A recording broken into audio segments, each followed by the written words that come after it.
अमृतसर, 13 अप्रैल 1919। बैसाखी का दिन, खुशियों का त्योहार। लेकिन इस दिन की हवा में खुशी से ज्यादा एक अजीब सी बेचैनी घुली हुई थी। लोग जमा हो रहे थे, कोई विरोध के लिए, कोई भाषण सुनने, और कुछ बस इसलिए क्योंकि वो वहां थे।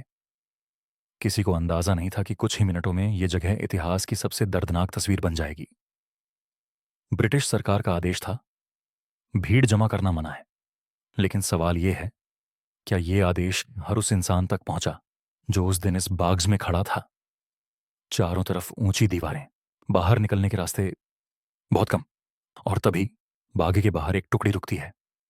नेतृत्व में जनरल डायर।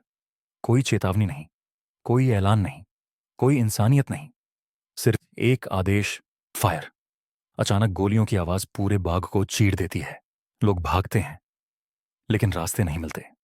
दीवारें सामने हैं, पीछे गोलियां, चीखें इतनी तेज कि हवा कांप उठे। कुछ लोग जमीन पर गिरते हैं और फिर कभी नहीं उठते।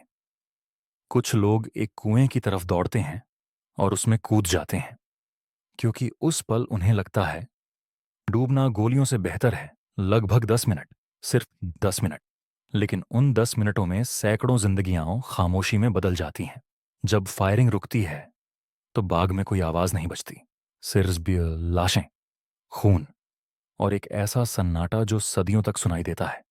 सरकारी आंकड़े कहते हैं कुछ सैकड़े मरे, लेकिन गवाह कहते हैं 1000 से ज्यादा। सच क्या था, ये आज भी पूरी तरह लिखा नहीं गया। और जनरल डायर, उसने कहा उसे कोई पछतावा नहीं, लेकिन उस दिन एक चीज जरूर मर गई, ब्रिटिश हुकूमत का डर। और एक चीज जन्म ले चुकी थी, आजादी की आग।